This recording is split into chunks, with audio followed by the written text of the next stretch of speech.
काय ग, तू आत्ता कुठून आलीस? अगं साठे मॅडम कडे गेले होते मी.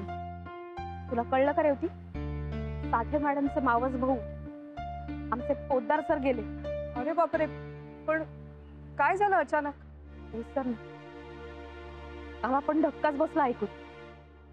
एवढा हुशार माणूस, एवढा मेहनती, सगळ्यांना मदत करणारा, ते गेले याचं फार वाईट वाटलं ग. खरंय का? ए पण राधिका, आता तुझं कॉन्ट्रॅक्ट होईल काहीतरी. मला तर आता असं वाटून राहिलं, देव आपली क्षणोक्षणी परीक्षा पाहतोय. राधिका, तुझ्याकडे पाहिलं ना की ह्याची पावलोपावली प्रचिती येते.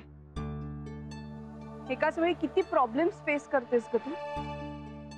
आता आणखी एक गोष्ट घडलीये. आता काय झालं? अगं दादाची नोकरी गेली. अरे बापरे. सध्या तो कुठेतरी कुरिअर वाटण्याचं काम करतो.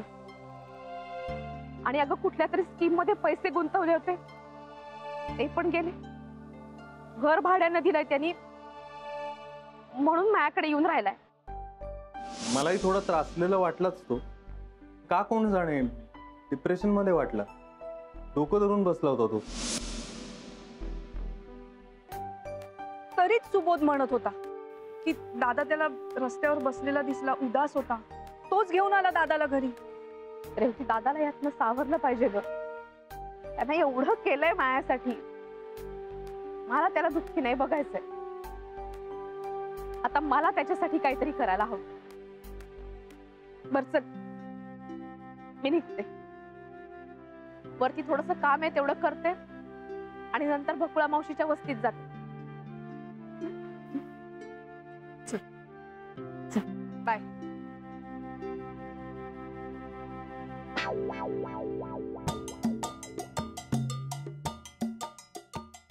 अगं ईशा, आई बाबा आलेत ना तुझे?